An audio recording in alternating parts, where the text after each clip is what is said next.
आरोही अगं तू तर म्हणाली होती की हे आजारी आहेत म्हणून, हे तर बरे दिसतात. तन्मय अरे हल्ली त्यांची तब्येत फारशी बरी नसते ना, आणि त्यात काका एकटेच राहतात ना इथे, त्यामुळे मला थोडी काळजी वाटते त्यांची. आरोही इथे कुठे आलोय आपण? आणि हे कोण आहेत? तन्वी हे अगं मकरंजी आहेत, खूप मोठे गायक आहेत. आणि पाणी काका हो तुम्ही घ्या. काही मोठा बेटा गायक नाही, उगाच माऊली कौतुक करतात. मी आपलं एक अतिशय सामान्य माणूस आहे.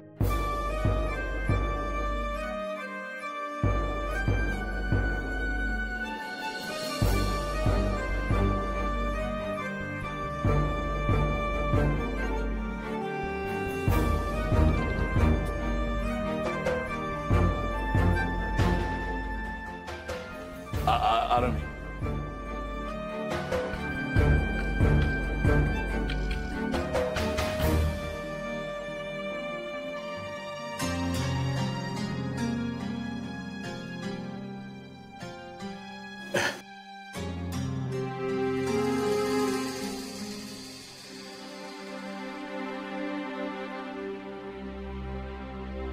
काका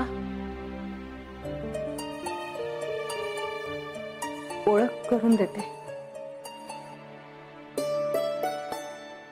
ही तन्वी,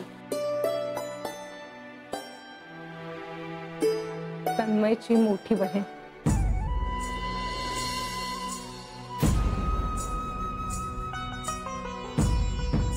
काका हिला सुद्धा सुरांची फार समज आहे. अरे वा, कुठे गाणं शिकते बाळा? ते शिकत म्हणजे आईला ते. तुमची तब्येत कशी आहे काका?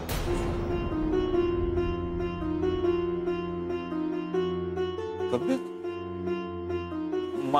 मला काहीच झालं नाही. तुम्ही तिघे जण आलात म्हटल्यानंतर ठणठणीतच आहे माझी तब्येत.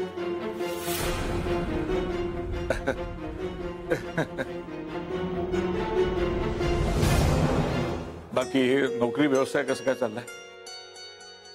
छान. मुंबईची नोकरी आणि इथे काम करण्याची पद्धत बराच फरक आहे. जमतंय हळूहळू. होईल सगळं छान होईल. माणसाने कसं सतत पुढं बघावं, प्रगतीचा विचार करावा. खूप मोठे व्हा, तुमच्या आईच्या त्यागाचं चीज करा. एकटीने मुलांना मोठं करताना त्यांनी खूप कष्ट काढले. सगळ्या प्रसंगांना धीराने सामोरं गेले. त्या माऊलीला कधी एका शब्दाने दुखवू नका.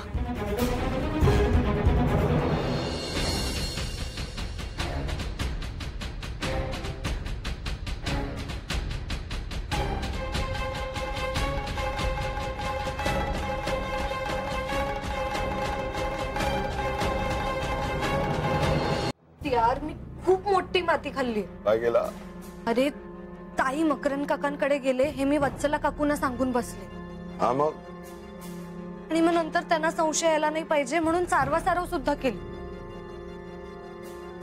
पण त्यांना कळलंय रे की मी त्यांच्यापासून काहीतरी लपवते.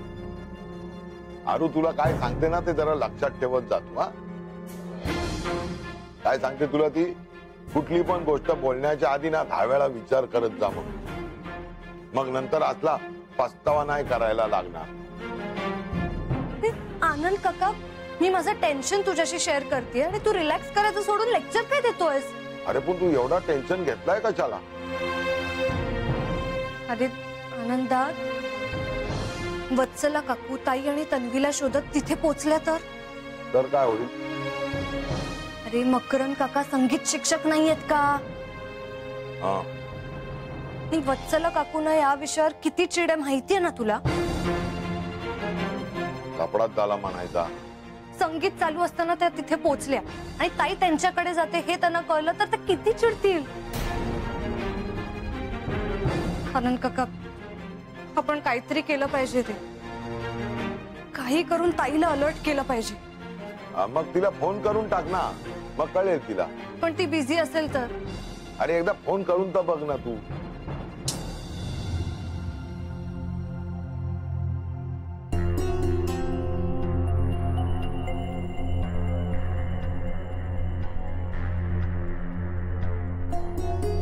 बघ, मी म्हणाले ना ताई बिझी असणार, ती नाही उचलत आहे फोन. परत एकदा ट्राय कर ना फोन, सारखा सारखा कर. आता लागेल, तू उचलेल बघ, ट्राय कर. अरे हा, त्यांचा संगीत क्लास सुरू असणार ना, म्हणून ताईने सायलेंट मोडवर ठेवला असेल. मग मेसेज टाक नाही एखादा. Good idea. मग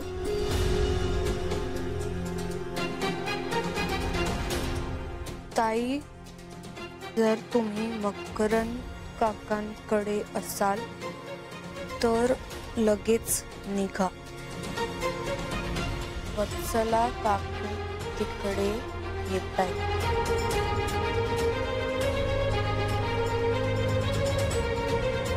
ताईने एकदा हा मेसेज वाचला की ती तिकडनं निघेल, म्हणजे मग मी सुटली. काका तुम्हाला हे मी तन्मय, अरे काय ना, मी काकांना आपल्या कुटुंबाविषयी बरंच काही सांगितलंय. हा, तुमच्या लग्नामध्ये मी आलो होतो ना, त्यावेळेस चौकशी केली होती मी. माऊली मला मुलीसारख्याच आहेत. बापाच्या नात्याने एवढं करायला नको.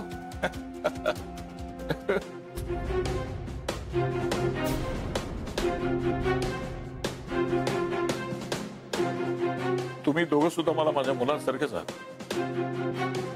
म्हणजे माझी मुलं तुमच्या याच वयाची असतील. काका तुमची फॅमिली आहे? मला आरोहीने कधी सांगितलं नाही.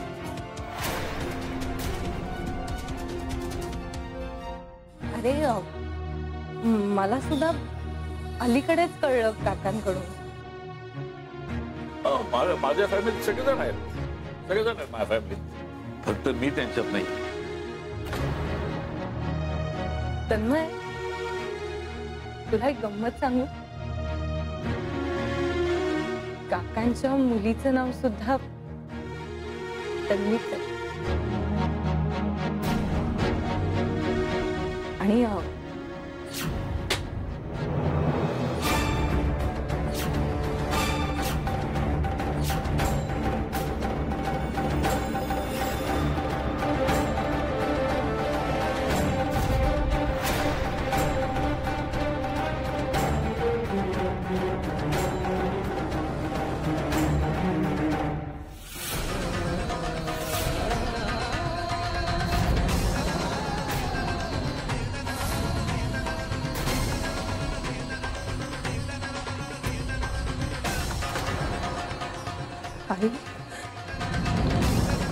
तुम्ही आरोही, मला अंधारात ठेवून माझ्या मुलांना फितवतीस तू.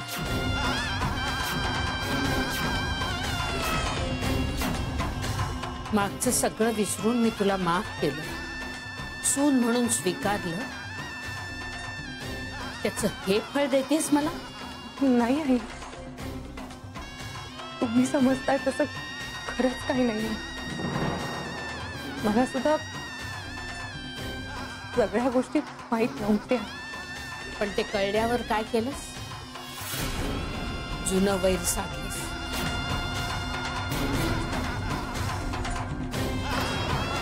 माझ्या मुलांनाच माझ्यापासून दूर करण्याचा घाट घातलास. केसाने गळा कापलास तू. आई एक मिनिट, आरोहीने असं काय केलंय की तू एवढं टोकाचं बोलतेस? खरं तर मला काहीच बोलायचं नाहीये.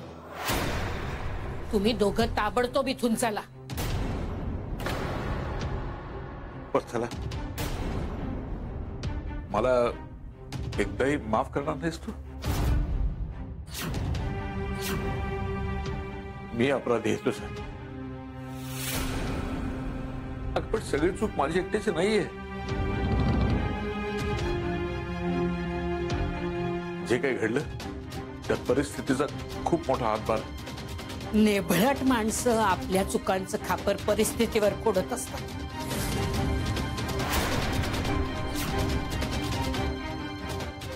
त्यावेळेला मी सुद्धा परिस्थितीला दोष देत राहिले असते तर माझी मुलं अनाथाश्रमात वाढली असती.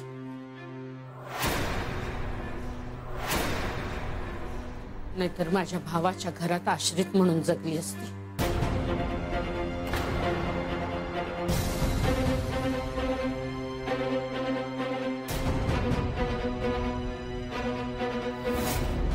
तुम्ही सोडून गेलात म्हणून मी काही रडत किंवा कुढत बसले नाही.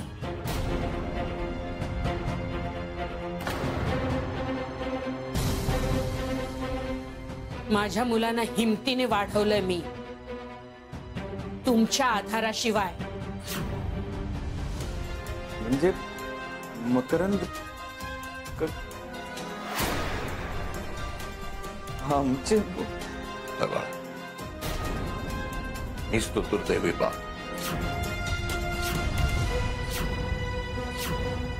ज्याला आपल्या मुलाच्या जन्माचं गुपित 30 वर्षानंतर समजलं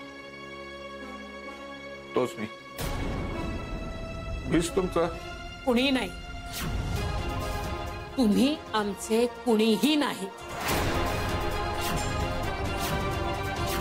मिस्टर मकरंद सप्तर्षी, ही माझी मुलं आहेत, फक्त माझी.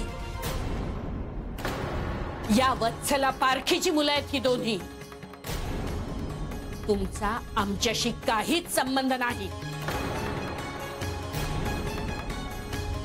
आई, आणि तुझ्याशी आजपासून तुझ्याशी सुद्धा माझा काहीच संबंध नाही.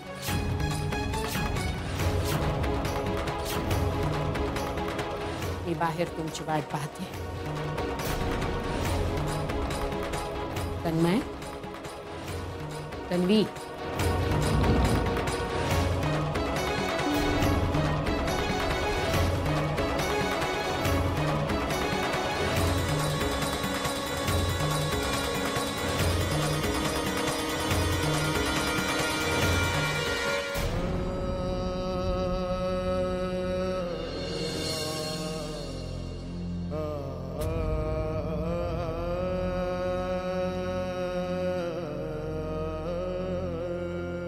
काका,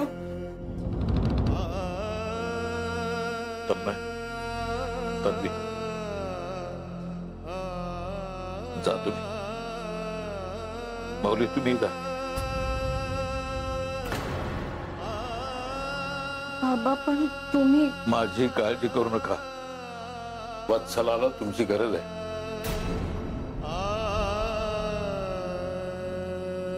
जा.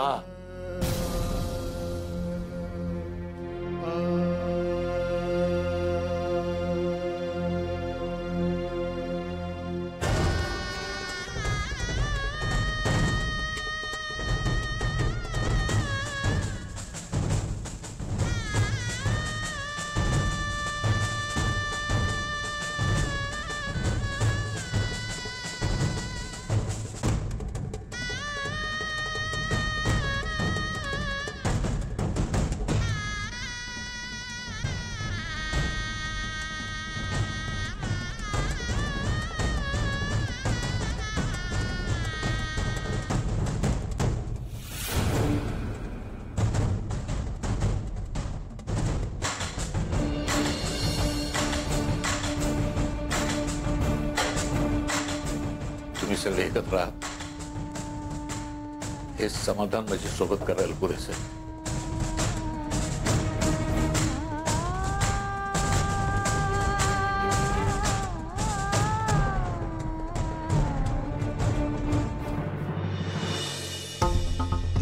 अप्पू, आरूचा काय फोन बिन आला होता काय? नाही ना रे, म्हणून तर टेन्शन वाढतंय माझं आता. आता टेन्शन घेऊन काय करणार आहे? तिने माझा मेसेज वाचला असेल ना. मला काय माहिती, मी कसं काय सांगणार? अरे त्या वत्सला काकू मकरंद काकांकडे गेल्या आणि त्यांना कळलं की ताई नियमितपणे तिकडे गाणं ऐकायला जाते, तर ते किती चिडतील कळतंय का तुला आनंद काका? अरे आहे, तू बराबर बोलली हा. कारण आताच कुठे वत्सलाबाईंना आरूचा कौतुक वाटायला लागला. त्यांचा नाता पण एकदम असा छान झालाय ना, ते आता परत बिघडायला नको म्हणजे मिळवली. हो ना. आई थांब, तू असं का वागलीस? आणि तुमचं वागणं फार कौतुकास्पद होतं नाही का? मुळात तुम्हाला तिथे जायची गरजच काय होती? माझ्या नकळत किती दिवस चाललंय हे सगळं? जिजू ताई कुठे? आई का आम्हा दोघांना यातलं काहीच माहित नव्हतं. तन्वी तर आज आली तिकडे, पण खरंच सांगतोय आम्हाला कल्पनाच नव्हती की ते आमचे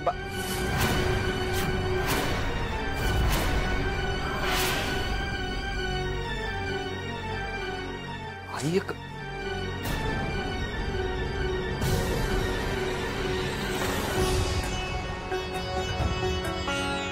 जिजू सांग ना ताई कुठे आहे?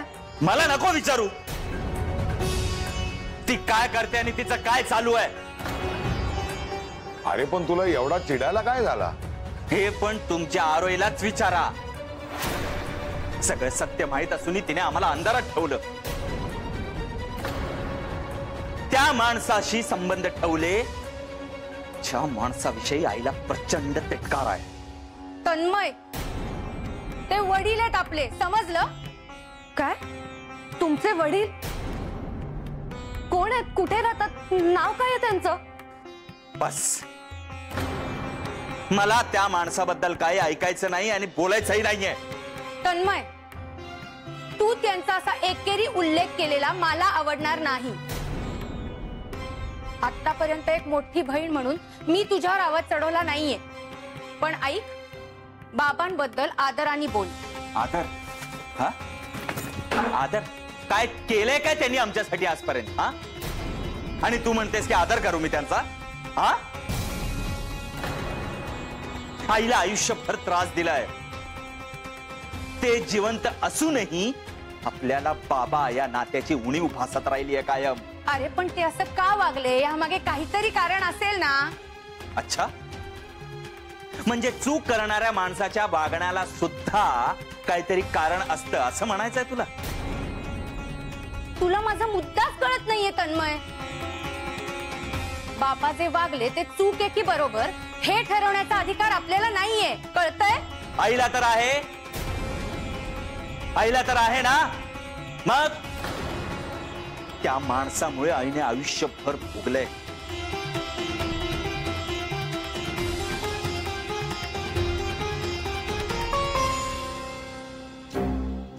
आपू, मला एक कळलं नाही, यांच्या बाबांचा विषय कुठनं आला? ताई आल्याशिवाय ना आपल्याला काहीच कळणार नाही.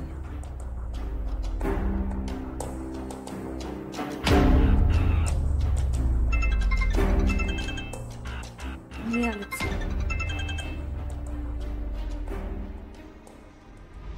हॅलो अप्पू, ऐक ना, तन्मय, तन्वी आणि आई घरी पोहोचले का ग? हो, आत्ताच आलेत. पण काय अप्पू? ताई, हा काय प्रकार आहे? वत्सला काकू फार चिडल्यात आणि जिजू आणि तन्वी सुद्धा त्यांच्या बाबांच्या बाबतीतच बोलत होते. आणि जिजूला काही विचारलं तर तो तुझ्याविषयी चिडूनच बोलतोय ग. माझ्यावर चिडू देत ग अप्पू, पण त्यांचे आणि आईंचे वाद नाही ना चालू. पण तू मकरंद काकांकडे गेली होतीस ना, मग त्यांचे बाबा कुठून आले? अप्पू, ताई, मकरंद काकाच तन्वी आणि जिजूचे बाबा नाही आहेत ना? अप्पू, मी सगळे डिटेल्स तुला घरी आल्यावर सांगते. हं? अगं पण ताई, इथे जिजू आणि तन्वीचे खूप जोरात भांडण चालू आहे ग. मी काय करू, मला काहीच कळत नाहीये. तू प्लीज लवकर ये ना. हो अप्पू, मी तिथे येण्याचा प्रयत्न करते लवकरात लवकर, पण मला सांग, आत्ता आई कुठे आहेत? त्या तर आल्या आल्याच रूम मध्ये गेल्या. काय झालंय तिकडे नक्की? आणि बरोबर मकरंद काकाच त्यांचे बाबा निघालेत. अगं ताई, मला हे आधी कळलं असतं ना तर मी वत्सला काकूंना कळूच दिलं नसतं की तू मकरंद काकांकडे गेलीस. काय करायचं कळत नाहीये. तू प्लीज लवकर ये. ते मकरंद काकांची आणि बाबांची परिस्थिती सुद्धा खूप नाजूक आहे गप्पू. त्यांना मी आता एकटं सोडून येऊच शकत नाही तिथे. पण तरी ठीक आहे, मी बघते काय करायचंय ते. तू घरात जे काही होतं ते मला कळवत राहा मधून मधून. हा बाय.